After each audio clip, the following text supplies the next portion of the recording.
Forever. Dog.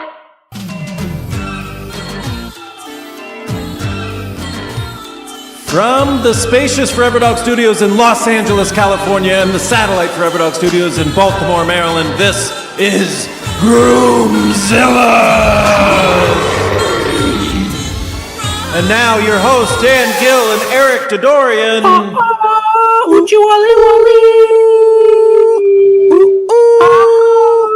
Hi, Eric. Hi, Dan. Hi. What's up, man? Well, sorry. I was just rocking out with my cocks out. Oh, that's totally fine, dude. Totally fine. Totally fucking I cool. think am I mimicking Kai Ryssdal of Marketplace with the way I sound? First of all, no one could ever coming close to sounding like Kai Ryssdal of Marketplace. Yeah. And two, no, I don't think so. Okay, good. Are you a fan of Kai Ryssdal of Marketplace? No. Yeah, me neither. So I mean, he's good at his job. I just think he sounds very smug. The only person I like on NPR is Terry Gross. Oh, I disagree, but that's fine. I just got ghosted by them. Did I tell you that? Should we talk about this on there? I was like supposed to be on the podcast Invisibilia. Oh. And I was like talking to one of the producers for like a second about doing the story that I wrote about being an immigrant and getting beaten up and shit. Your Medium thing? Yeah, I read that. Yeah, so I was gonna do that on Invisibility, and they're like, okay, let's have a phone call, and then they set 3 phone calls in a row that they ghosted me on, and then I was like, fuck NPR, man. Wow. They don't want to hear real immigrant stories. They want fucking cupcakes. They want cupcakes. They want fucking lemonade in mason jars. You know. Okay, I sort of lost you at the end there, but that's me too. That's on them. I don't know why we talked about that. We talked about it, but now it's done. It's fine. How you doing? I'm doing well. I'm doing okay. I'm really looking forward. Well, I guess when this drops, we're in Denver. Yeah, we're here. It's so fucking high up here, man. Oh, what is this? A mile? Is this? At Hello? least. Hello? At least. This got to be at least. This is like at least a mile. Hey, mile and a half. Mile and a quarter, mile $1.50. Two dudes like, wow, what is this fucking place just on the corner in Denver? Fucking high. Fucking A. It's fucking high over here. That's gonna be cool. That's gonna be cool. It's cool to be here right now. Wow, I can't believe I was just in Maine relaxing. I was for a whole summering in Maine. I'm a week older at this point when you're hearing my voice. We have a lot to get to this episode. We have Guy Branum coming up later in the show. Oh, great chat with Guy. Yeah, I wish that our podcast was just Guy talking and we were not involved in it at all. I usually think that about the podcast just between the two of us. It's just like Eric should just have this and I should just like run the boards, but I don't even know how to do that. Stop it. You can run a board. We'll get you a little fucking fake board to run during the podcast. You want to fucking run a board, bro? We'll get you a fucking board. Why don't you sit down? You play with the board. We'll get you some juice. What? No, you're gonna spill. You're spilling. You're spilling. Danny, let's get him a lid. Guy Branum coming up. We have a great chat with him. But right now I was just looking at the clock, Eric, and I think, it's time for Nup News at 9. Let's nuptial news at 9. This is Nup News. And now the Nup News at 9. I could see you were pregnant with something, and I was just waiting to see what BBC. it was. Yeah. BBC. I was pregnant with BBC voice. Mm-hmm. And now the Nup News at 9. Please listen to it 9 bells if you can. 9 a.m., 9 p.m., or on the 9s. No. It's gonna be the best way to take in Nup News at 9. Ring a ding a ding. It's the Nup News at 9. You're all voices today. Yeah. I drank too much. 2 coffees. 2 coffees. 2 coffees today. 2 coffees, Eric. Look out. I'm running around. What is it? Hit me with this news. This Nup News is, when this episode drops, this is last weekend, August 18th. is the most popular wedding day of 2018. Americans will spend more than $1 billion on weddings this weekend. Yeah. Damn. Dropping some coinage, dude. We're going to spend half that on some weed in Denver. Am I correct, compadre? Damn, this is so high. Is this a mile high, dude? Yeah, I'm higher than high right now. I'm higher than high. 8/18, Eric, most popular wedding day of the year. Now, what do you think? What do you think causes that? Why did everyone choose? I think it makes sense to get it out before Labor Day, obviously, because the bride's going to wear white. And then number 2, again, September. All those back to school commercials start popping up on TV, bumming everybody out. Yeah, they're already and here. You want to get your wedding in right before those fucking bummer ass back to school commercials. Yeah, bum everyone out. Yeah, well, not parents. Those parents are like, can't wait. Get these kids out of here. Yeah, that's true. That's true. But I think it's like that last. It's the last hurrah of the. You want to harness that hurrah. You want to harness that hurrah of like and ride it. No, it's still summer. Yeah. Well, a lot of couples picked it for the significance of the date, says Ivy Jacobson of The Knot. Oh, wow. That's a lot dumber than what I thought it was. What I thought was a bunch of good ideas that were smart. That's a dumb Well, that's idea. part of it, Eric, but the date is 8/18/18. Yeah. Which is a palindrome, 81818. That's fun. Is that a palindrome? Oh, it is. I love fucking palindromes, dude. That's a palindrome, dude. 81818. Yeah. No, that's tight. Yeah, that's pretty tight. That's tight. Yeah, that's pretty tight. And then the rest of the article goes on to say what you were basically just saying: travel, people going back to school. Trying to strike the balance between nice weather, not too hot, not too chilly. What do you think? I think having like a cute date is overrated, though. I didn't even consider the date. Did you? I mean, it was just I did. When it was available. Oh, okay. Yeah. What was your date? I just really liked, because the original date we were going to have 12/16,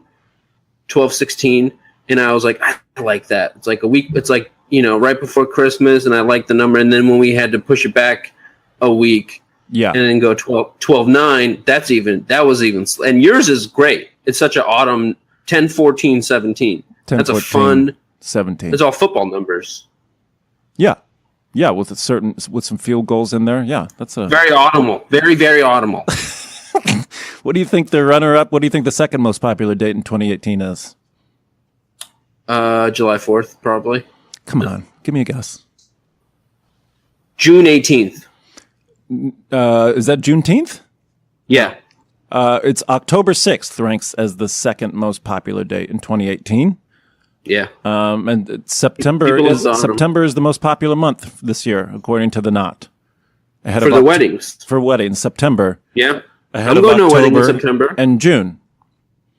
So I'm going to former Groomzilla guest Tess Barker's wedding in September. My first wedding post my wedding. So yeah, that's an important one to get.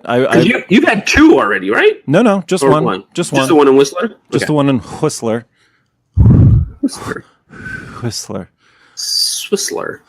Okay. That was a fun Nup News. Let's move on. Let's close it up. Ding, ding, ding, ding, ding. You milked me. Good job. Oh, I'm no more milk. I want a video of you just turning to the camera and saying, "You milked me. Good job." You milked me. Good job. That's like something. I love positive reinforcement. It's huge. Got to be huge in the milking community. Huge. All right. Guy Branum still coming up later, but right now. We've been getting a lot of letters. A lot of people have been calling in. The boards have been lighting up because if faxes all over the goddamn place. So paper. I mean, we killed millions of trees already with the faxes we got flying in. We're keeping Dunder Mifflin. We're the guys keeping Dunder Mifflin afloat. Office. If you're a longtime listener, if you're a longtime wethead, if you've been getting wet and staying wet with us for this past year, then you know the saga of producer Brett and his wedding. We were really covering it pretty heavy a couple months ago after he popped the question. It had everything. It was a thriller. It was a crime piece, true crime. Yeah. Justice system was really looked at, I thought, in a really interesting way. We were really covered. What it didn't have, Dan, and I'm sorry to cut you off again. Was closure? It didn't have an ending. Every great story deserves a great ending. And what we have today. I couldn't agree more. And that's what we have today, because we totally dropped the ball. We were doing it week to week, and then we just dropped it. We left you hanging. I forgot the guy was around. Well, I mean, he still produces the show, but that's right. The audience wouldn't know that. So let's get producer Brett back in here to get caught up to speed, because I knew we have some developments. Producer Brett, what's going on? Hey guys, how are Producer you? Brett. Thanks so much for having me back on. The third it's Beatle. An absolute pleasure. The third Beatle. Sorry. First of all, sorry we just stopped talking to you about your wedding planning. It's okay. Yeah, sorry about that, I had dude. sort of geared it as a cliffhanger, expecting that We would follow up. Yeah, that you just would be dying to know more and what happened next, and then just dead radio silence You for fell about off a couple that months cliff. here. Yeah, we forget. Eric and I are very forgetful, stupid people. But Small people. Small people. Very small, very weak.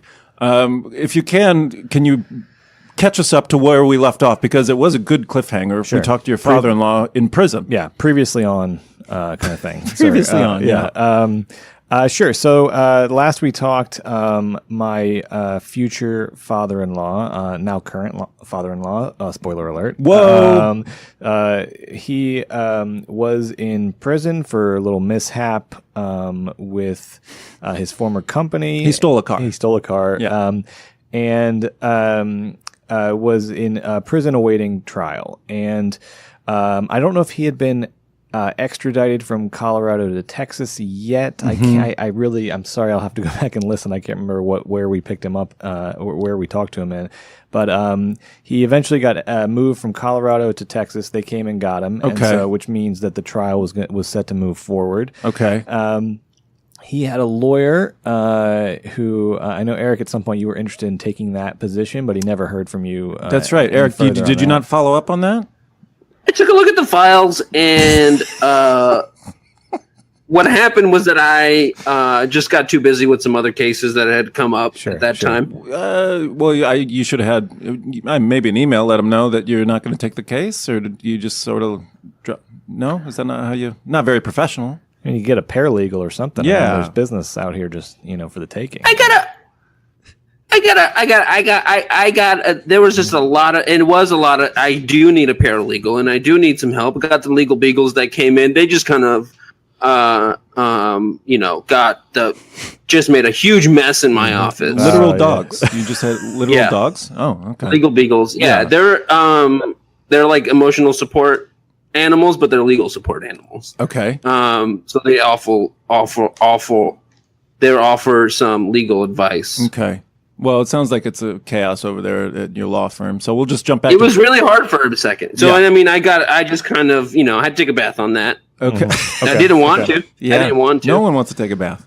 I was very intrigued. So is your father-in-law in prison? Out of prison? No, so he is out. So what happened was he did get another lawyer, but felt like that lawyer was just sort of going through the motions. There was trying to prevent it from going to trial, but hadn't really been successful in getting a good plea bargain. There was still going to be jail time involved and that thing.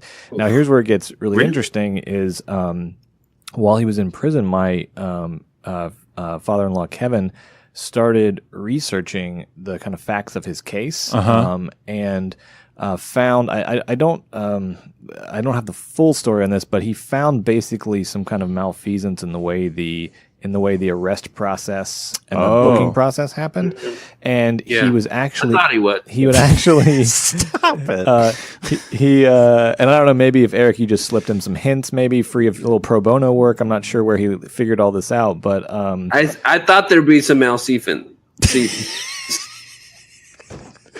Yeah. And I mean, sure enough, there was, and he found out about it, and was able to get more serious. There actually were a few charges, but he was able to get the biggest charge, the car theft, thrown out. Okay. And he's dealing with Texas at this point, or Colorado? He's dealing with Texas at this point. He's back on home soil. And they just won't fucking drop it? I know. I couldn't believe they literally sent a van to It's so petty. Colorado to pick him up and bring him back. Yeah. That's so much money. That's so petty. I know. And particularly for the car had been recovered. He was fired. I mean, to me, there was already sufficient punishment for what he did. But right. Which you were sort of to blame for, right? Because he. True. If you go back and look at the tapes, go back and look at the recordings, I have admitted some culpability. Amy and I were the ones who were using his company card to rent cars through Zipcar. And then he took the fall for that because he was only supposed to be using it for himself, essentially using his company discount. Yeah. So he's out. He's out of jail. He was he did get some sort of parole community service kind of situation for the lesser charges, but he did not get any prison time. He is out. He is doing very well. He helped his parents moved to live with his sister in Houston. He helped them move, and now is kind of staying with them and kind of helping them get through life. And he's got some really new, interesting career prospects as a kind of handyman. So he's doing very well. So Kev's doing fine. Kev's doing very well. Okay. So, but the reason we were talking to Kev in the first place, Eric, I don't know if you remember. I do remember. He wanted to walk his daughter down the aisle. And Amy did not want that. That's right. Happen. Did not want part, and did not really want to. Sort of was looking to have a wedding stripped of any kind of sort of patriarchal residue, and saw that as part of that. Yeah. So that even though he's out of jail, that whole argument ended up being moot because Amy and I decided to elope. And 2 weeks ago, August 6th, we eloped and we got married at the Santa Barbara County Courthouse. Producer Brett. What? Excuse me? Excuse me? Producer Brett. Excuse you, Dan. No, Eric, I will not excuse you because you always talk elopement. You're always pumping the tires on eloping. Guess who was listening? Producer Brett, the third Beatle, living my dream right now. Yeah. Living the Groomzilla's secret fantasy dream. You were taking notes. Yeah. I definitely, and honestly, I was. Honestly, I think hearing you guys speak so highly of elopement, I know we had Deanna on here who got eloped, who had a planned elopement. It wasn't really something that was on my radar until hearing these conversations and hearing it, come up, and then it seemed much more. I feel like we kind of hit a bunch of elopers in a row, right? Yeah. Like we had Nick Weiger. Nick Weiger also got eloped. Yeah, I feel like I'm in good company. It was. I honestly don't know if I would have had the strength to make the decision on my own if I hadn't heard all these other people have good experiences. Yeah, all the cool kids are doing it. Yeah. So it was an idea that, strangely enough, kind of hit us at the same time. We were starting to think about wedding plans, starting to plan that out, and about a week before we eloped, we were talking, and we sort of. It struck us both almost simultaneously, and we kind of said it at the same time. And as soon as we started thinking about that, it just made so much more sense for us and just our lives. And I mean, the first thing is we just wanted to be married ASAP, and a wedding was at least a year off. And that was just sort of I don't know, just that sort of the interminable process of the engagement was just getting depressing. It's so fucking daunting. Yeah. Especially when you're trying to do a bunch of other different shit with your life. You're trying to fucking start a life. Right. And you got your own careers. And, absolutely. It's too much. Yeah. So Santa Barbara's got that gorgeous Spanish mission architecture that I love. Yeah. Yeah. And honestly, this is the only time I think that this has ever happened to me in my entire life. Everything went right. Everything went off without a hitch. There was literally no we and because we started planning a week before. Because we also I should add August 6th is the day our dating anniversary. It was our first date. Was on August 6th. Oh, that's cute. It was cute, right? I love so that was coming up. Yeah. That was like a week away. We're like, why don't we just aim for that? Yeah, and that gives us some sort of intentionality to it. And 8/6/18. 8, 6, 18. And then I like the math on that. although Dan did inform me that's the date that the bombs were dropped on Hiroshima. That's So, Hiroshima. I do have that shadow. That's okay. Over, yeah, I mean, I obviously had nothing to do with that. Nuclear so winters, it outlasts some marriages, but probably won't be yours. But everything went. We planned it within a week. We got the court date that we wanted. They provided a witness. They did the whole ceremony. We got a great room at the Madonna Inn, which I also stole from this. Yeah. show. Oh, nice. Yeah. So we got I think Sean O'Connor got married there. Yeah. Yep. And I mean, what a place that is.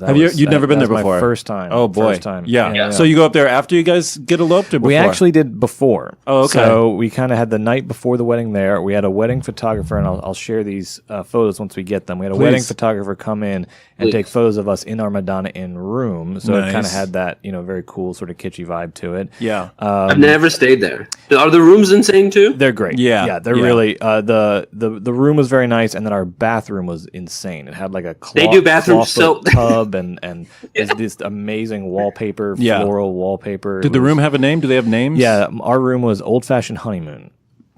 Come on. There you go. There you Come go. on. Right? I mean, Classic. Everything Get outta here. everything just sort of fit Classic. together. That Everything sounds delicious. worked out well.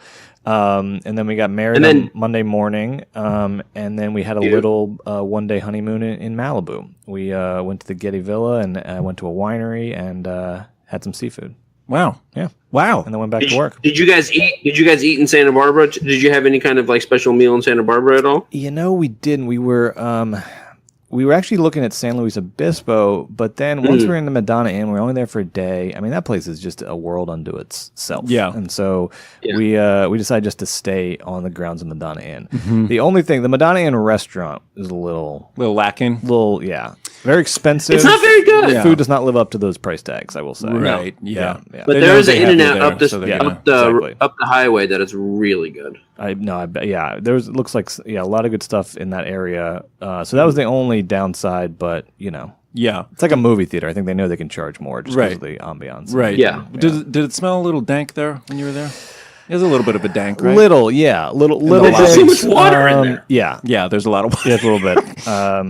But it was great. The pool was amazing. A wide variety of guests. Yeah. There was I could see that. there was a couple kind of like wedding parties, the wedding things going on. And when we were at the pool, there was like one big group of people that were all like sort of goth and steampunk like dressed. Yeah. And so they had like it was very cool. They were dressed in black, they had umbrellas and like it was amazing. Yeah. And they were kind of doing a little photo shoot thing. And then you had this other group that was just was like kind of like a Vegas vibe or Atlantic City vibe. Like they were just like partying and drinking margaritas and there was like, so it was interesting. It was like the people that the Madonna Inn appeals to is an interesting cross section. That's awesome. Cast a big net. Yeah. So I guess the end of all of this is what was Kevin's reaction? What was the family's reaction to the elope? So Kevin was thrilled. I mean, Kevin's you talked to him. He's a good guy. I mean, what is he? He's not gonna. He's a great guy. Yeah. He's not stealing any cars to come. No. Come put a shotgun in your face. Was it just you two the whole time? Yeah, it was just us the entire time. Fuck yes, that's what I'm It talking felt about. great. Man. Honestly, it felt fantastic. That's what I'm fucking talking about. Yeah. Yeah, because we both like those sort of stolen moments. I think we both have that, and so it very much felt like that. We didn't have to perform for anybody or kind Seriously. of yeah, and just the way And you hit like the 3 spots in California that were like you hit 3 different spots. Yeah, and that's like a lot of stolen moments. A lot of stolen moments, yeah, and that was kind of the theme. Amy wore a suit. She wore like a blazer and like a full. Very cool. It looked very cool. We even got boutonnieres. We found this place in San Luis Obispo that was closing. We got there like 30 minutes before they closed, and this woman whipped up these like custom boutonnieres for us in 30 minutes. Like, everything was just like perfect. Wait, what did you wear? I wore a suit that it breathed pretty well, but it looked kind of tweedy. It kind of had that look, and it was like a little. It was blue, not navy, a little lighter than the navy color, but like a bluish suit. So a red tweed, but did not breathe tweed. Yes. Yeah. Were these nice. things you bought specifically for the courthouse? Great Yes. question. Yeah. So great. we bought the outfits. We had a week. We had to really pack it in, but luckily we found outfits that we really liked. Yeah. And honestly, it was kind of nice to have that short time frame because we just sort of it becomes very instinctive what you want and what you want to get out of it. Whatever you have, you got to go with. Exactly. You got to cut all the excess out and just get the essential stuff. I mean, done. that's the romantic part of it, though. Yeah. Yeah. And I will say one thing also too that worked out really well was I honestly didn't. I was gonna write out my vows and then just write them down and give them to Amy separately because I didn't realize that I thought a courthouse wedding was going to be very like no pomp and circumstance. Very. I didn't think we were going to get an opportunity to like say vows. I thought it was just very. But so neither of us had actually prepared vows beyond whatever the courthouse required. Right. But then at the very end, she said, "Okay, you can do your vows now." Mm-hmm. And I didn't want to. I didn't want to be like, "Oh, that's okay. We don't want to." You know, I'm not gonna like turn down that opportunity. Yeah. So we both did vows just off the top of our head, and it ended up being very, very, very nice, very sweet. I mean, it wasn't. It wasn't sort of. They weren't planned out. They were a little stuttery, but they were very very from the heart. And, so yeah, even the kind of accents. Did you cry? I did. She made me cry. Her vows were. She like pinched you or something? Yeah. She kicked me under the table and it really hurt. But Really unpacked all your old baggage. Yes. She Opened dragged up, out just all the opened dirty up. laundry. Yeah. And according, she might say this to everybody, but the judge said that Amy's vows made her tear up a little bit too. Oh, wow. Which is that's testament to their poignancy. So you felt something. So that's good. Yeah. Were you worried about feeling something, or did you know you were going to feel something? No, definitely, because I think because it was all so sort of bureaucratic and like and just over before you knew it. You know, there wasn't like I'm not sitting in a dressing room for an hour. You know, I think when it finally got to it, I was like, I was worried like I might have to kind of like generate emotion here, but it didn't turn out that way at all. It was very regardless of how or when it happens, the moment is the moment. Yeah, exactly. Yeah. Well, congratulations, Thank you. Brett. Thank That's you so amazing news. Now Congratulations, Brett. we're just all three Third Beatle and Amy. married men doing a marriage. All three. Glad to all join three you on the other Beatles. side of the other side of the thing. Okay. Well, I hope that gave me closure. I hope it gave the Wetheads closure on Yeah, that there you go. saga. All right. Was Close that that good book. enough for you, wetheads? They'll never be satisfied. These Wetheads, they have a high bar and they always want to get more wet. Because they want to get wet. It's our fault. I know. They're like, we got to get stay and wet. then You got to we- give us more. I'm like, okay, you're right. Yeah. All right. Let's take a break and we'll come back Talk with to Guy Guy Branum. Branum. Yeah. Yeah. Good idea. Good idea. Guy Branum, hi. Hello, good to be here. Welcome to Hi, Groomzilla's. Guy. Hello, Eric. What? You go, Eric.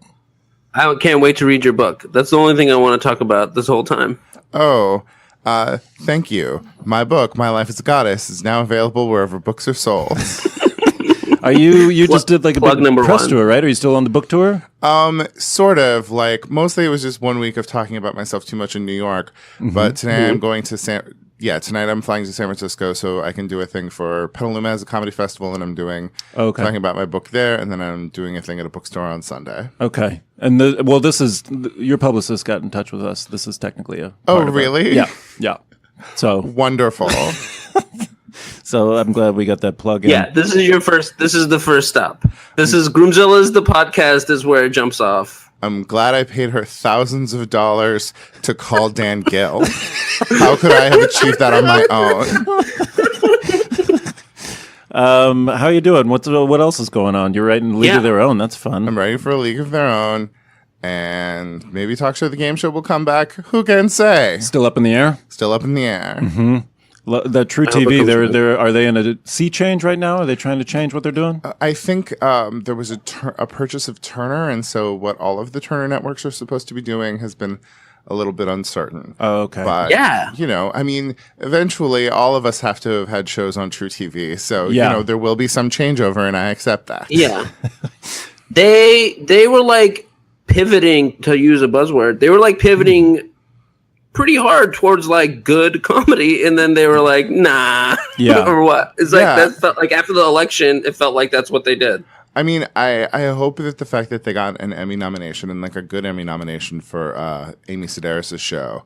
Oh my will God. Make them realize Oh, that yeah. that's a good thing. But that show is so funny. Yeah. It's so much It fun. is so good, and it's Yeah. been like she's just been the best guest on late night television for like years. 2 decades, Yes. and like needed her own show for so long. Like, yeah, Guy, how are you doing with the press tour and talking about yourself in such a vulnerable, like just being vulnerable for that long in front of that many strangers? I mean, I know you're a stand-up, but like it's different, right, Book? I mean, it's a little bit different in that, like, oh, this like freelance journalist now has opinions about my relationship with my dad.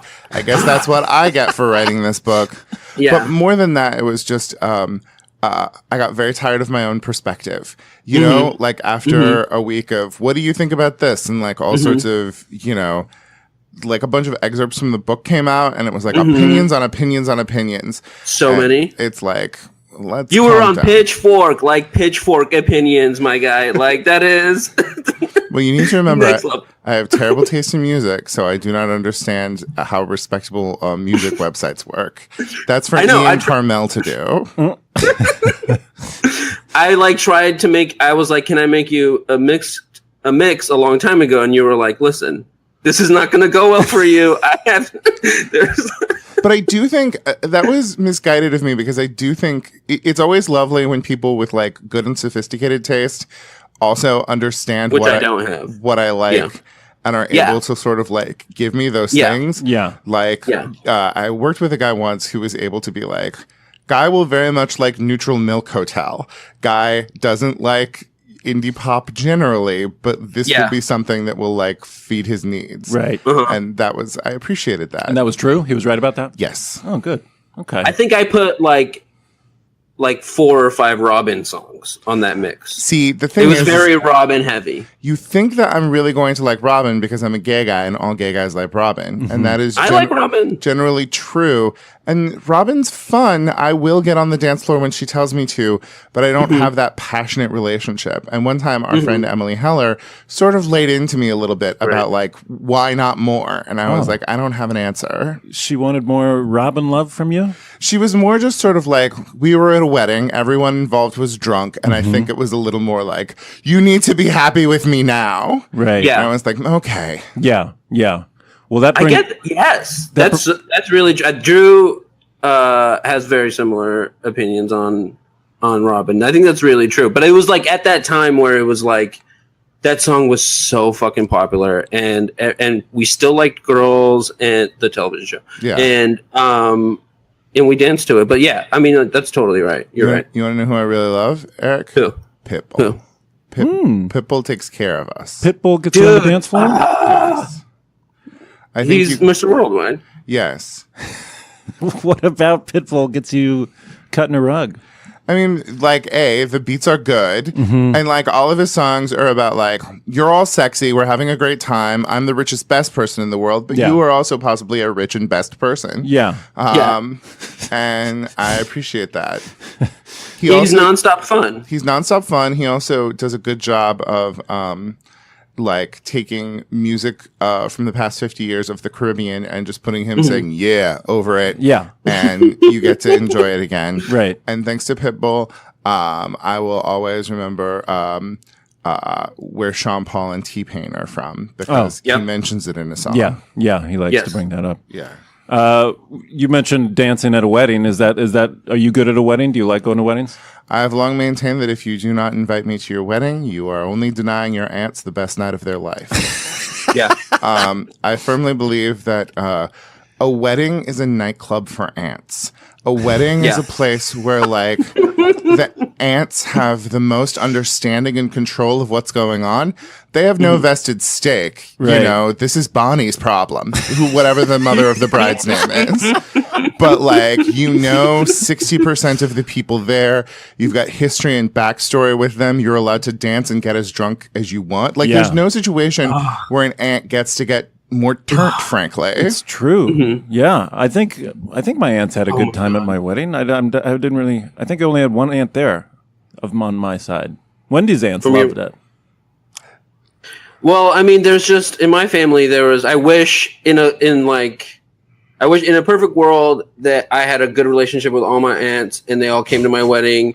Like they came to my sisters. I think you would destroy with Armenian aunts. Yes. I think Armenian aunts from the valley, like you would just light up the sky. Yeah. It would be insane. Like Kara Clink and Jared Logan had a wedding, and Kara has like innumerable Italian aunts who are all nice professional ladies. Yeah. And it was like, it was so much fun. It was like they want to dance. I also want to learn about their career. Armenian aunts from the valley, I really feel like those are ladies who know how to have a good time, but are only allowed to do it in certain cultural circumstances. So let's make this happen. Yeah. Bingo. So has been my favorite thing about the East Coast is like different immigrants, like hella more Italian and Greek. Like the first time I went to Jersey, I was like, "Oh, this is just a ginormous Glendale. This is the biggest Glendale. This is the biggest Glendale I've ever been to." I mean, one of the nice things about and terrible things about California is that, like, by the time you get here, most people have the ethnicity washed off of them. Yes. And so it is always weird for me the way that the East Coast, those things are more present and people are always like talking about and negotiating them. But it does lead to like different kinds of cultural expression. Okay, one time when I was at Chelsea lately, one other guy and I got flown to Atlantic City because Atlantic City was trying to make a play for gay people to come be tourists there. Okay. Because gay guys don't go to gambling cities because we don't gamble with our money, we gamble with our health. And while I was there, it was all of these Philly and South Jersey gay guys. And I have never in my life experienced more fist fights at a gay thing. Like, it was just Italian and like trashy Jew, like gay guys who were just like, mostly the Italians getting in fistfights left and right. And it was wonderful. Yeah. Oh, wow. Is that your writer? That sounds like a Tom Hardy movie. That sounds like a Tom Hardy movie that needs to happen. Yes. Did you go to any weddings this season? Where do you stand? Yes, I just went to a gay men's wedding in Los Angeles a couple of weeks ago, and then I had one other wedding before that. But one of the weddings did give me cake, which I appreciate. I went to Winter's wedding, so I went to like a lovely Ojai wedding. I love Ojai. Yeah, and the Ojai wedding had cake, but one of the things that really gets me is 2 summers ago I went to 5 weddings. There was no cake at any of them. Oh, that's fucking absurd. No. That is absurd. It's not okay. Your cute little donuts, like your mini cupcakes, I don't fucking give a shit. I want a piece of cake. And so that really bothered me. Yeah. I'm a little bit like, I'm happy that mason jars are gone, but I miss them a little bit. Do you? Mason jars and Edison bulbs. And the Edison bulbs and the burlap. Yeah. Yeah. Mm-hmm. Yeah, they did. We did turn a corner on that. I don't know what replaced them necessarily. Yeah. I should know that. Like the fucking real Thomas Edison looking fucking light bulbs. Yeah. Like those what replaced mason jars. Those were hand in hand. They were together. Yeah, that was part of the whole thing. Yeah. Okay. Yeah. For replacement, I will offer you succulents. I was just gonna say succulents. Okay, because here's the gay male wedding that I went to was spectacular in a number of ways. There were also some real problems. First of all, no flowering plants. Plants all over the place, no flowering plants. And I was like, way to go, gay guys. Yeah. You don't have ovaries. Way to say that life exists without, like, wonderful. Second, one of the grooms was Jewish. And, like, there was a bunch of very sort of, like, geometric, like, metal sculpture things going on. Yeah. And then over the place where they got married was just, like, a simple timber square. And then my friend Natalia was like, do you like their chuppah?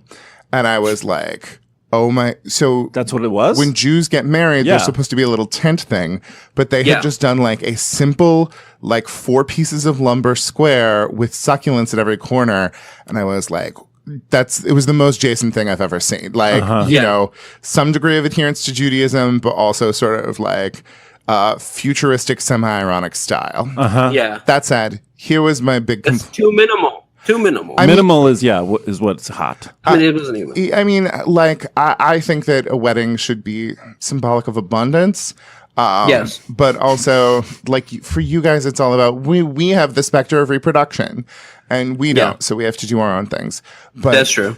Assigned seating, for only half of the people. So like the old people got assigned to tables and everybody else was just expected to sort of like circulate. Yeah. And I was not okay with that. Oh, they didn't even have seats for you. There were like stand-up tables and stuff, but not enough. Oh, okay. And then at the wedding I went to most recently, no assigned seating, which meant that it was just a mad rush. Free-for-all. And terrible. Yeah. Yeah.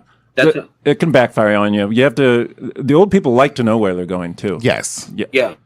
Well, Dan's was no assigned seating, but there was like so much fucking seating that it was like never really a problem. We had plenty of lunchroom style. What do you call it? The long? Our table? wedding was overstuffed, and we had way too many high top tables. I did the table ordering, and I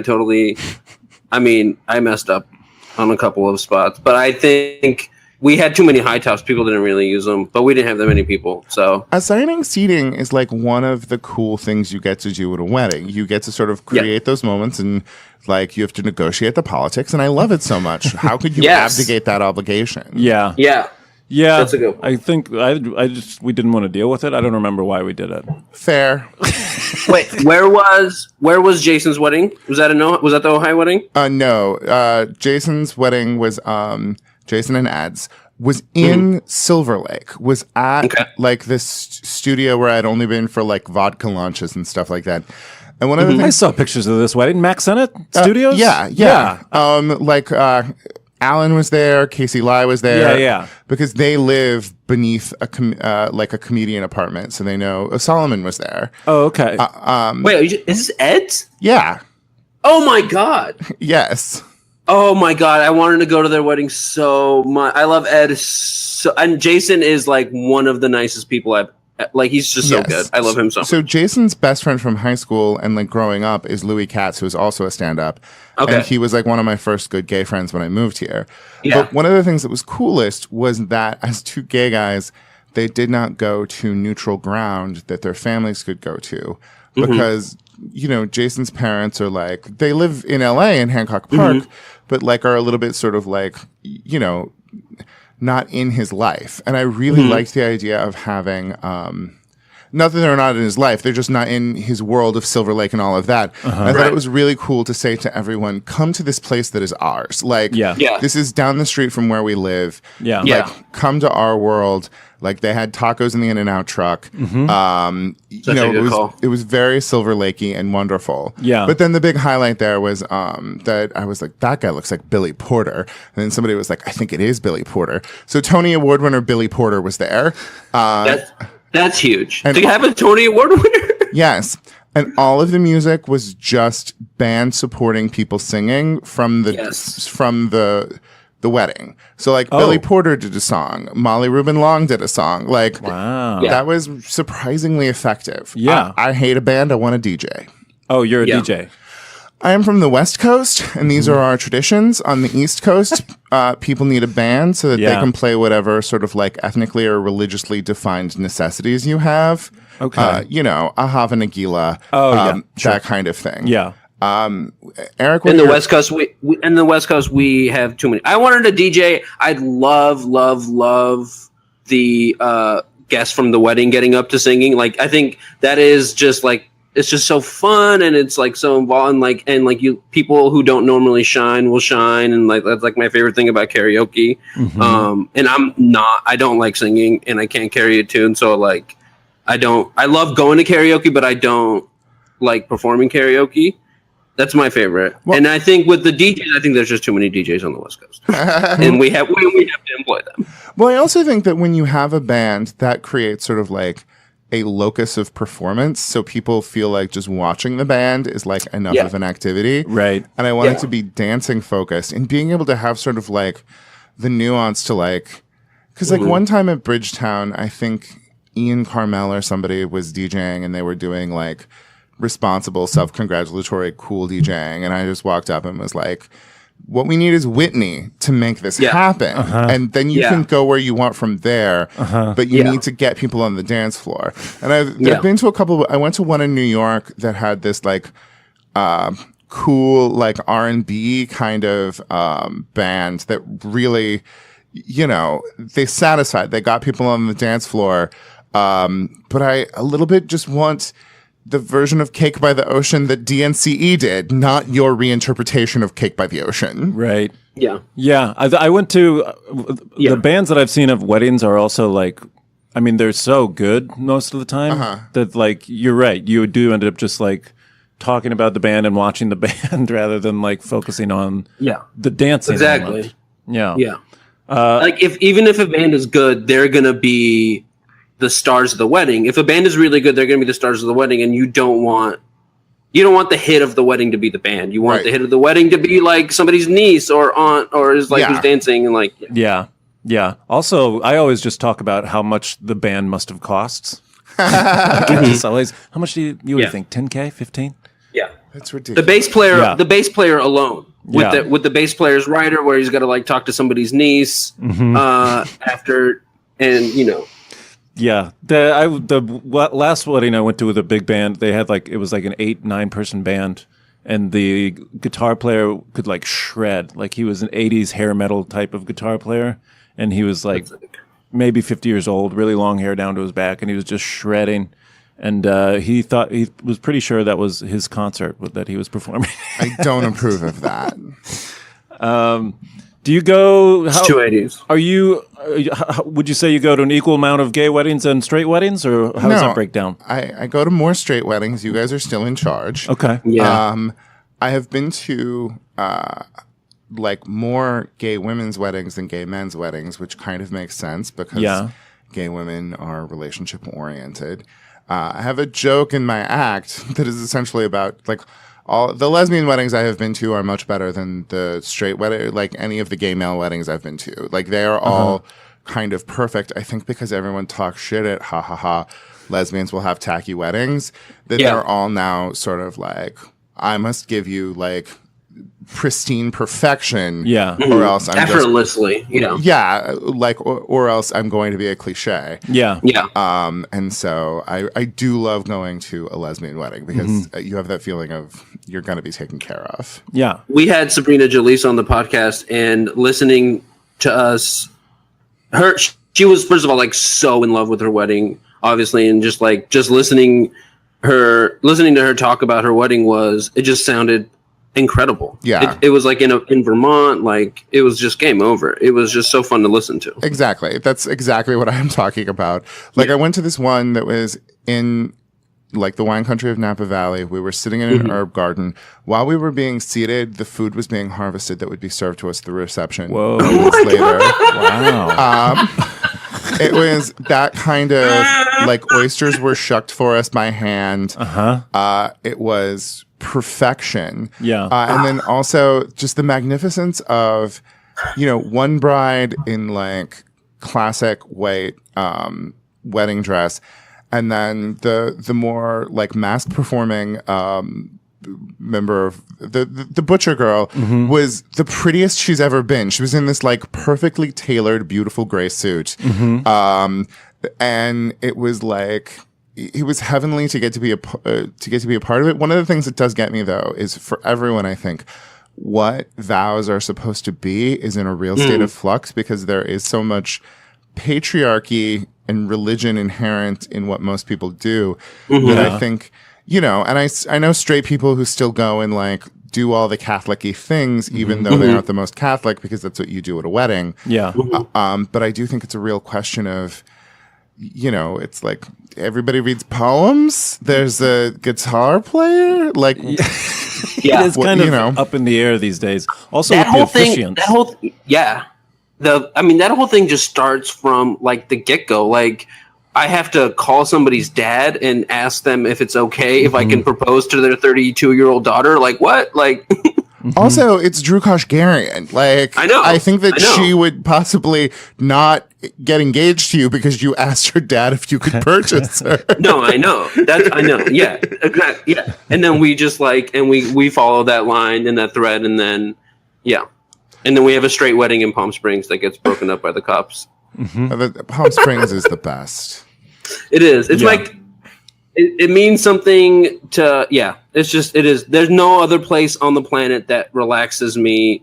Yes. Maybe like Palm Springs or maybe anywhere. Like, I'm not a relaxing person, but like when I go to Palm Springs, I really chill. And it's special to me. I love a jaunt destination. Like, I really think, Ojai or Palm Springs, where like 60% of the people who are coming are just getting a weekend. Yeah. And then like some relatives are having to get a connecting flight, which is annoying.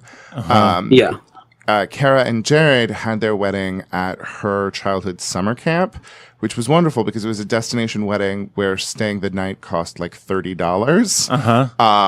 Because you were in like a tent thing. Yeah. But it was also the coldest I have ever been in my life. Oh, shoot. It was during the winter? No, it was summertime, but like Oh yeah, it's just when I East Coast, woke up in the morning on a cot, like in the mountains, and like I lived in Minnesota, but in Minnesota you knew it was going to be cold, where I was caught off guard. I don't think I have ever been to like a destination wedding where you like go to Tulum or something like that. Yeah. We had someone in here talking about it, and it was kind of a train wreck. It gets a little warm, a lot of sunburn, a lot of exposure, and not a lot of protection. What have you performed at a wedding yourself? Have you done the officiant thing? Oh, I have officiated several weddings because Really? I'm a gay guy, and people treat us as intersect shamans. Clergy? Yes. But one of them... This is the one gay guy I know. He's incredible. He's magic. Okay, well, speaking of officiants, again, this is material and I apologize, but I think like we need to create traditions that are just for gay weddings, because right now all we're doing is trying to imitate yours. Yeah. So fuck religious official, fuck justice of the peace. Here's how gay men should have their wedding officiated. Okay. The shorter groom's fattest female friend has to come up and karaoke It's All Coming Back to Me Now, all 6.5 minutes of it. Okay. And then your obligation is booking 3 minor celebrities, best celebrities you can get, like local weathercaster, somebody from the radio, that kind of thing. And then they have to, 2 of the 3 of them have to say she killed it. And if she killed it, then you are legally married. But if she did not kill it, then you either have to wait 6 weeks or go to another state. And I think that's like... It's a lot of pressure on that friend. I know, but also it's 2 gay men getting married. She's gonna do the bulk of the emotional labor in that relationship. Willingly. Like, she's so ready. I mean, she wants to. It's gonna be on her. But no, my friend Ryan, who gave me my first writing job in college, he was getting married to his wife Anne, and it was at the faculty glade of Berkeley. Like, they still lived in Berkeley. Okay. This was like when we were adults, and like, I did some jokes, but was just sort of made it about them and mostly just emceed. And it was like really sweet and nice. I mean, it was a weird kind of pressure, but it's an interesting way to be asked to be involved in something. Right. Yeah, it is pressure. Which the one time I did it, I didn't feel until like they were walking down the aisle and like looking right at me. I'm like, oh, fuck. Yeah. Like, no one would ever ask me to officiate their wedding. That would be a fun wedding. I think people would be silly not to. Yeah. I think it's fair though. I think that's fine. I'm okay. Think you will get asked at some point. No. Do you guys know Alex Cole? Yes. He's a comic. He, for a period of time, was saying that what he wanted to do was have a negotiation with his wife, Erin. Like, the ceremony itself would be them bargaining over the terms of what their marriage would be, which I love deeply, because I don't know how much you guys know about Jewish marriages, but like functionally, what happens at a Jewish marriage is a contract is signed, a contract that sort of like illustrates everyone's duties and responsibilities and like, that kind of thing. And so he wanted to do sort of like a play on that, where the solemnization of their wedding, of their marriage, would be me sort of like moderating a negotiation between the 2 of them to come up with a contract. And I really liked that. I think that is a fun approach. Yeah. God damn it, I fucking love clarity so much. Give me clarity over anything else at this point. Like, please. What about the other weddings you officiated? Same sort of sentiment? I'm trying to remember. I thought I had done more than one. but I don't remember now. But why don't I tell you? Maybe I only just did the one. Maybe a speech. Or do you do? I'm sure you get asked to do speeches. I like a nice toast. One of the great things about Kara and Jared's wedding, God. Yeah. none of the comedians were allowed to give toasts. I really appreciate that. Yeah. Very, very smart call. And what you want is the amateurs to like have their moment. That's where they shine. That's where they That's get what I'm to talk. saying. Yeah. Yeah. Yeah. Can I tell you guys about the best wedding I've ever been to? Please. I'm gonna check if we have. Yeah, we got plenty of time for that. Okay. So, Good one, Dan. Thanks. my best friend from college who had vowed that she would never be married. She was never ever going to get married. It was an anachronistic and misogynistic institution. Okay, I was gonna say ask why. She would never do that. Okay. I mean, just imagine a Jewier Drew Kashgarian, like a Jewier, like, and I think less like there's an earth motheriness to Drew Kashgarian that Rebecca lacks. Okay. So, but Rebecca and her like partner of 10 years, they were domestically partnered in New York, but they were moving back to California because he got a job as a soccer journalist, and she was only going to be able to get insurance from his job if they were legally married. Right. And so she called me and she was like, so for insurance purposes, I have to get married. So we're just going to the Alameda County Courthouse and we have to have a witness. So if you can come, then you could be the witness. But if you can't come, we'll just get someone. And I was like, yes, absolutely. And so I went, and it was just sort of like an administrative procedure. But I don't know if you guys know this, but legally to get married, you must have a marriage license, and then you must have something that is the solemnization. That's why you have to become a universal life minister or whatever. And so we like sat there, and like there were debit cards involved and filling out of forms. And then they send you up to this room where a lady marries you. But it was the most Oakland thing ever, where like the walls were covered with quilts that had been made by slaves to commemorate slave weddings in the antebellum South, because slaves, of course, legally didn't have the power to get married, so like they had to create rituals of their own. And then this like exceedingly old woman in like a purple robe that was like and you know, Rebecca's like very Jewish in a way that like just like would, her wedding ended up being oddly Christian because this woman wouldn't stop talking about Jesus. But it was really wonderful because the two of them were just like, get this over with. Yeah. And then the woman who was performing the ceremony did like 12 minutes of material. And it was so wonderful because Rebecca brought it up last time I saw her, because one of the things the woman said was like, you'll be married to him for 20 years and then he'll say, I like fish. And you'll be like, you never liked fish before. And it was basically like, you're always finding out things about this person. Yeah. And then Rebecca, the thing that she said now, like 10 years into their marriage, was like, she was right. I'm always finding out that he likes fish in some way. Right. And we did that. And then we went to Chez Panisse. Like, it was really wonderful. But it was also, there was something so sweet about like getting to be the only guest. Yeah. Yeah. I've been a and then also that person like Rebecca having this sort of like serious wedding that she kind of wanted, like a no frills but like still like informative and like kind of a dream wedding. It really did speak to her because it was like both ridiculous and like legally efficient but also informative. Having somebody who understands marriage, who's not from your world, come in and be like, well, here's what marriage is. Was really cool. Eric, who is your witness? My sister. Oh no. Yeah. I couldn't remember for a second. Yeah, it was my sister. Who's your witness? My agent. See, unrepped. Us unrepped assholes have to go with our fucking family. Sorry. That's very funny. Yeah. We thought it would be funny. Guy, I want to tell you one more thing about Jason and Ed. Okay. And it's the thing that I'm probably the most proud of comedy-wise. It was Alan's birthday party. We were at Alan's house, apartment, and everybody and their mom was on Molly. And Ed Salazar was there. And Ed Salazar is this kind of hunky, beefcakey dude. And he was kind of like walking around with his cowboy hat on. And I made him take his shirt off I was just like, I just want you to take your shirt Wonderful. off and stand there with a cowboy hat and no shirt. And he was like, yeah, everyone's on. So I was like, yeah, sure. So he does it, and he's just standing there. And then Jason is just drunkenly like walking through the room, and it's like 4:00 in the morning.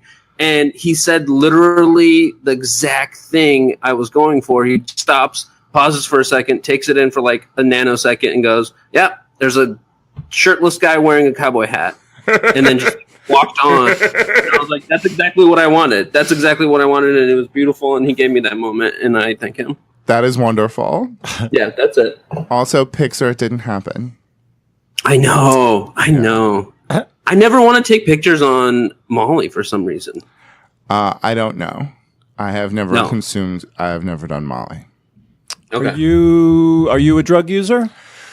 I smoke pot. I've never done anything else. I'm always scared that it will fuck up my brain chemistry. Like Molly seems wonderful, but It's then, really scary. I'm always like, but would I kill myself the next day? Because I'm Yeah. almost killing myself now. Yeah. Yeah. And you expel so much serotonin that it's like it can be like if you suffer from anxiety and depression, it can be really bad. I used to do so much fucking Molly in my 20s, and I got to a point where I was like, oh man, the come downs are just not worth it anymore. Yeah. Yeah. What about you in marriage? Have you thought about what your marriage would be? Have you been close? Not remotely. I am not somebody who generally has long-term relationships. I didn't even think about it as a concept until I was like in my 20s. You know, like I didn't even really think about relationships. I mean, I was just like, will I ever be able to have sex? Was sort of like a question until I was in law school. And then it was sort of like, whoa, what am I doing? And, you know, there were enough other fights to be had, and there were no sort of like representations that were models of what marriage would be. That's not entirely true. There were two stable gay male couples who were around when I was growing up, but they were objects of ridicule, you know? Like they were the faggots who lived in the orchard behind ours and the faggots who owned the flower shop that my mom worked at.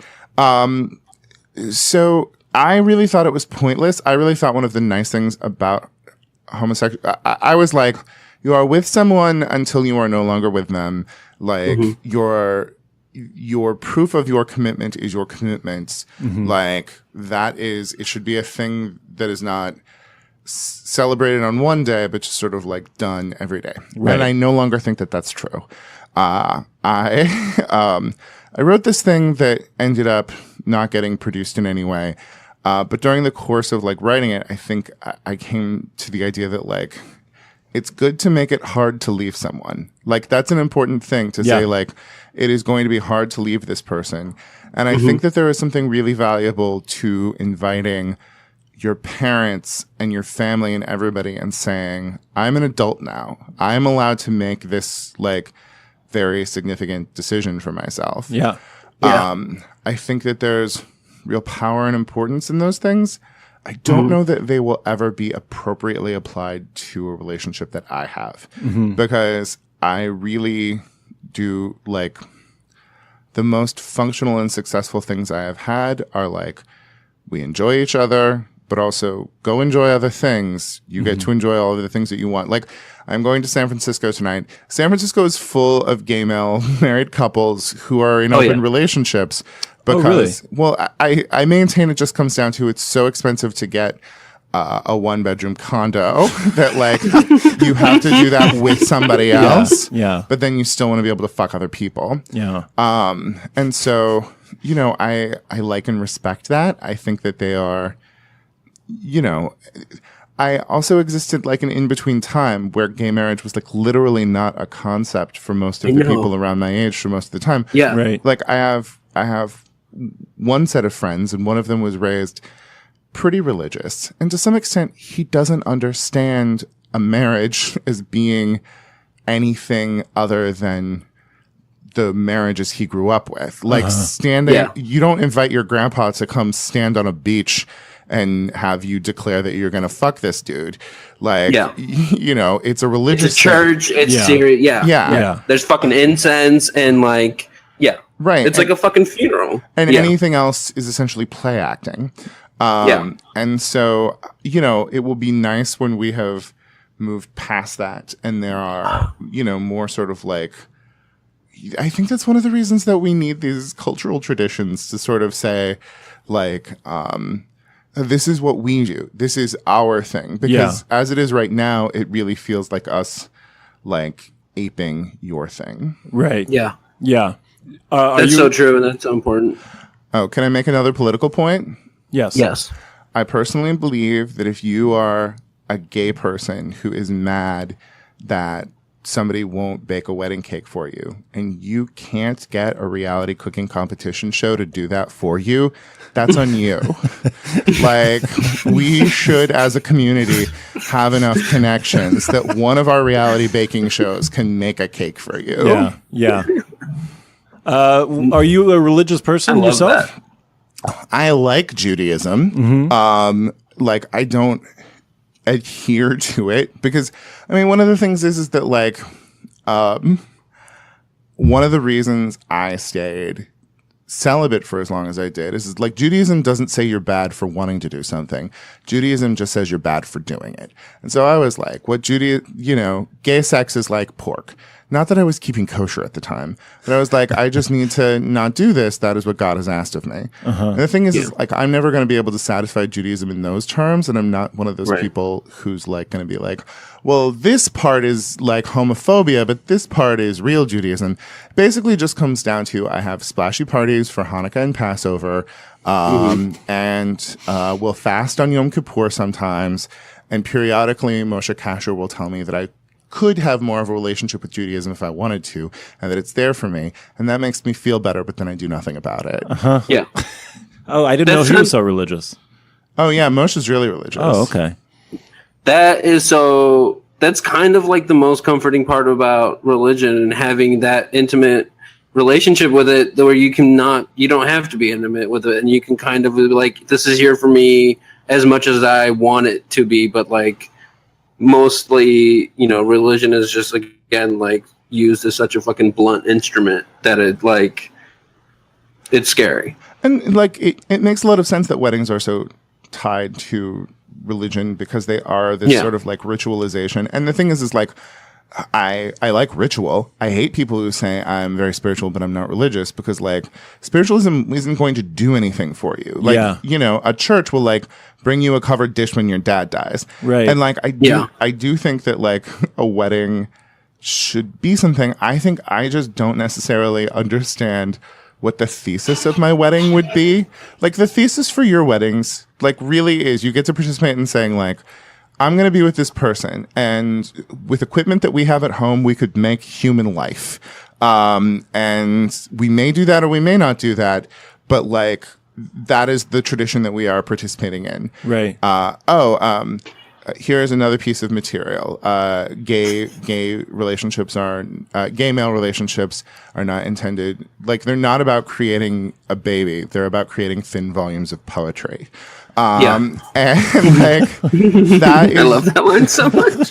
that is the way that I sort of understand what I'm doing. And I don't know what the ritual is for that, other than sort of like regular ongoing catty cocktail parties. That's how I express my relationships to the world. Yeah. That's a wedding. That would be a sick fucking wedding. Yes. You just have to put it in a castle in England. But the thing is that like, but also what's part of it is that it's not a single event, is that it goes on, Yeah. And like, maybe 4 cocktail parties from now, the person, the person who I'm fucking is a different person, or the person with whom, I'm obsessed is a different person. Yeah. Yeah. That was kind of my favorite part about our wedding, was the week leading up to it, and like being able to like connect with my family as best as I could, which is like not much, but then also like the rehearsal dinner and like the week and the week of excitement and just like leading up to it, and just like staying in Palm Springs with my very tall wife, and being like, oh, that's the best part. It's like the whole week. Well, yeah, I think the thing of like asking all of these people to the same place for like a bunch of activities. One of the things I felt bad about was with my book promotion, My Life as a Goddess available wherever books are sold. I wasn't able to go and do all of the stuff for my friend Winter's wedding in Ojai. And like the whole point of it is that you like get to know these people and you see them at like 4 things over the course of 3 days. It's like summer camp for a little bit. Yeah. I love that. Yeah. Get little nicknames for people. I think at your wedding, Eric, we started calling Kevin Schmidt Pool Rat because he just loves the pool. Yeah. He's a big pool rat. Which I don't think he likes, didn't- but No, no. we should have used the pool. We should have used the pool more I'm shocked. during the actual wedding. At their house where they got married, they had a pool in the front yard. Oh, that's and nice. I am shocked nobody went in. With all their clothes on. I did a really good pratfall the next day into the pool for my niece-in-law, and I think she's the only one that saw, which was kind of perfect. But yeah, I wanted to have the ceremony in the pool for both form and function, like That would just be awesome. because the way I had set up the tables, it would have just made way more sense to use because we like got married under this. What's it called? Not a gazebo, but it's like Palapa. Palapa. And we could have just used space and gone to the wedding, but it would have been too. I understand that it would have been too jokey of a concept, but I thought it would have been poignant. But You want to do a lot of things in pools. You want to do. I'm not successful as a comedian or as a poet, so I mean, our wedding was perfect. I talk so much shit about my wedding on this podcast, but it's still the happiest day. Everyone I talked to had a blast. Where was the wedding at in Ojai? Was it at a? Where was it? It was like a restaurant. It wasn't. Oh, okay. It wasn't at the inn. Yeah. It was like at a restaurant, but it was like really cute and very like florid and fun. And I got to sit next or across from a famous celebrity defense attorney, and so I got to ask her a bunch of questions. Which one? Not the one. Sean Hawley, who represented like Lindsay Lohan and was on. She was on the OJ team. Oh wow. Yes. So did you actually practice law, or you just went to law school? I went to law school and I had one job as a contract attorney, but I wasn't like a real lawyer. Yeah. Like I was just sort of like keeping files and stuff. Yeah. But You are very, very good at arguments and grievances, and debate comedy in general, and also just debates because of your law degree and because of your normal brilliant self. But that was I enjoyed debate comedy the most. It's so much It's fun. so fun. That was Guy and I did arguments and grievances, and he was Rube Goldberg, and the Rube Goldberg machine, and I was Jeff Goldblum, and he destroyed me because he has a law degree, and I was just trying to have fun, but it was the most fun. It was the most fun I've ever had on stage to this day. Like it was so fun. It was really fun. If you're ever in New York when they're doing the Uptown Showdown, it's the thing that they turned into Debate Wars on CISO that no one watched. It's so much fun. Like, and also it's like 300 Upper West Side people. So like they're there for all the jokes, you know? Yeah. I love that. I love having just absurdly passionate opinions about nonsense. Yes. All right, we got to wrap up. But Eric, you have any more questions for Guy on weddings, on life? I mean, we didn't talk about the royal wedding at all. If you, oh yeah, let's talk about it. Did you participate? Did you watch? Two? Of course I watched. Yeah. Look, here are Here are your takeaways. Here are my big thoughts. Yeah. First of all, I was primarily just watching so that I could see Art Chatto, Princess Margaret's grandson, who decided that he needed to get ripped a couple of years ago. And so there's just one astoundingly yoked royal. And I didn't want to look him up right now. I'm he's my obsessed with favorite. Margaret. Oh, Yeah. Princess Margaret's the best. Like next season is going to be like off the hook on the crown. Like there's this one photo of her, like sunspots all over her cleavage, on the villa in a private island that was given to her. And when she's like 40, and like, that's the lady I want to know. But my big thoughts were, I'm so tired of Meghan Markle wearing white or off-white in an athletic sleeveless cut. Okay. You get a lot of that. I mean, her wedding dress just looked like every other dress that she wears. Also, it works for her. Like, she knows exactly how she should dress. She knows. And she does it every time. But the thing that most electrified me was because Kate wore this tiara that was just like all princessy diamonds. Like, it was super princessy. And she selected like the most Art Deco tiara that she could find. The most like statement-y, like, but like geometric, this is not for you, it's for me tiara. And I was just like, this bitch is gonna be fine. Like, when she's 47, she's still gonna look perfect because she's always playing the game that she's in. Yeah. And I liked that she, like, okay, I do. So, have either of you read Crazy Rich Asians? No. Okay. No. Okay, in Crazy Rich Asians, there's this one beautiful moment where you go into the mind of one character who's having this big statement-y wedding, and there is like a fashion plate, socialite, like dignified woman who's in one of the main stories, and she shows up to the wedding, and she's wearing just like a vintage dress, a vintage cheongsam, so like like a Chinese dress, and the bride gets so pissed off because she was like, I just wanted to know what Astrid was going to wear to my wedding. I was like I had this $100 million wedding so that this person would have to create a look for my wedding. And she wore her fucking grandma's dress. And she's so pissed off about it.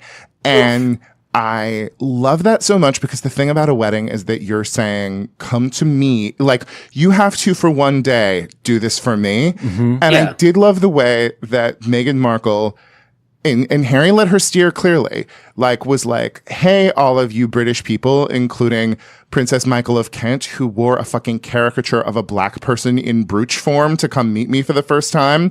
Like, you're going to have to deal with my very African-American wedding. Like, you're going to have to deal with my culture and my perspectives. And I fucking loved it. Their faces when the pastor was talking. The black reverend from Chicago or whoever that was, their faces were priceless. The cutaways to the royals during that were insane. No, it was so beautiful. And he was an Anglican. He is Church of England. Like, I just love that, like, America is America enough that even, like, I think he was the president of the Anglican Communion, but was still that guy who told you who he was. And I think she's very controlled and political, but I think she will also tell you who she is in a way, Meghan, I mean, in a way that they're not used to. Which is like, it's so cool that the Queen is into that now, because I feel like the Queen's like, I fucked this up the first time, I'm not gonna fuck it up this time, and I think it's the cutest fucking thing. No, it's like that's exactly the reading. Is this woman is like understands the mistakes that she made between 1980 and 1992, and is not doing that again.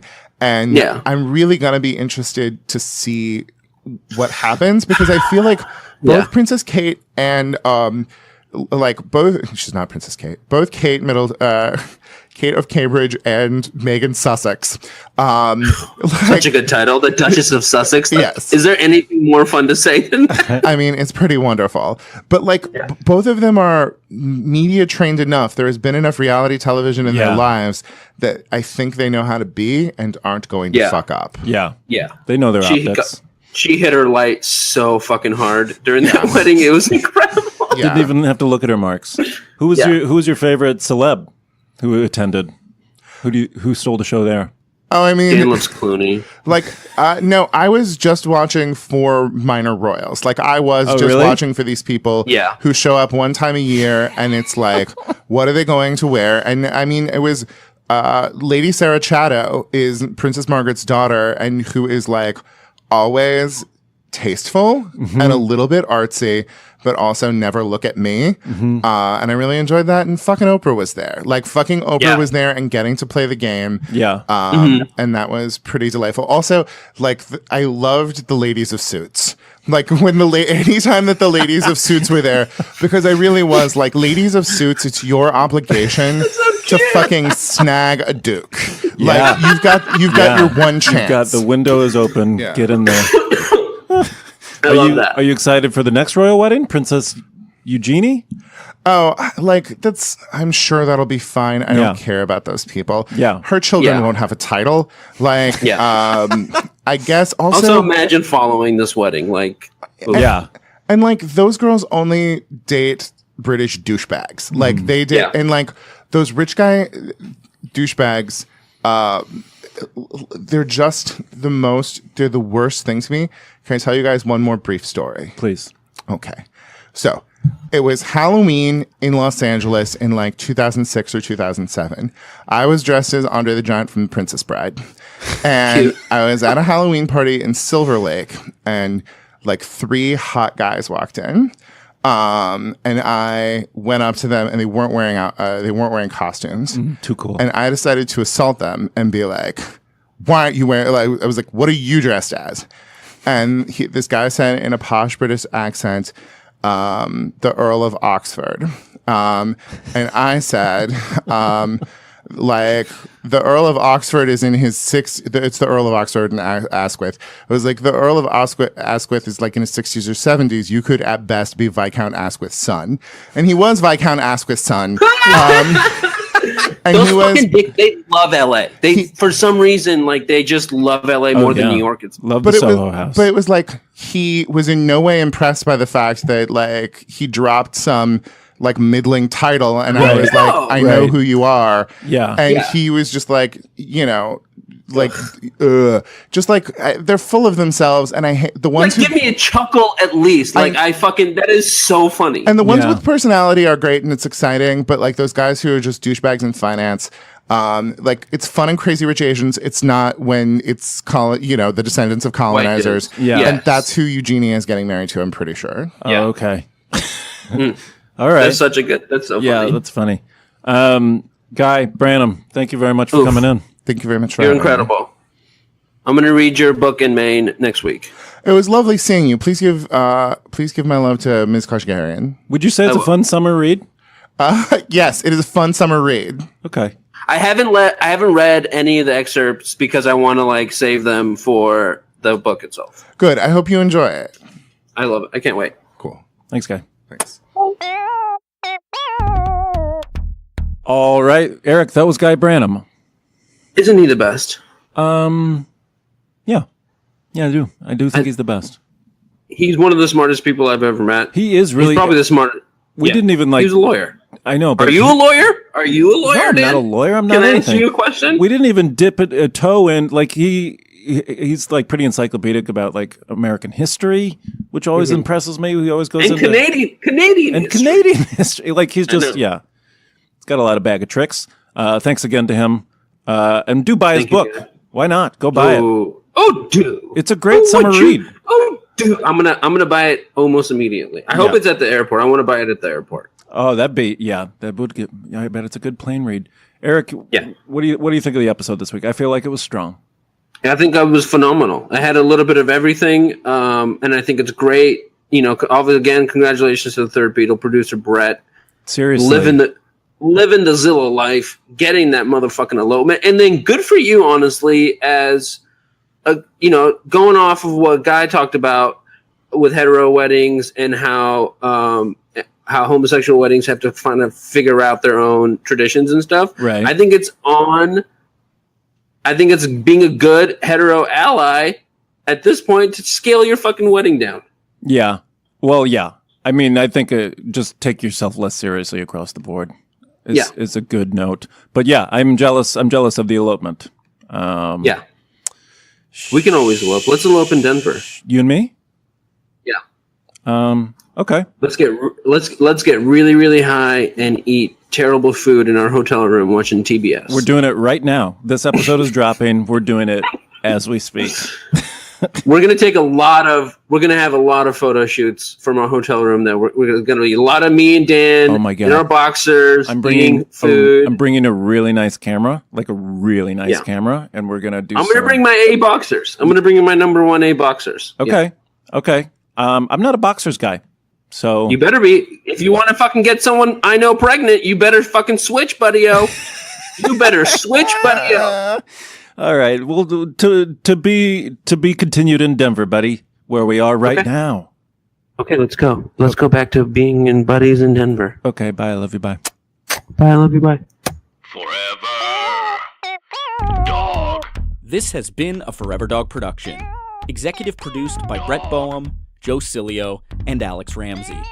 For more original podcasts, please visit foreverdogpodcasts.com and subscribe to our shows on Apple Podcasts, Spotify, or wherever you get your podcasts. Keep up with the latest Forever Dog news by following us on Twitter and Instagram @ForeverDogTeam and liking our page on Facebook.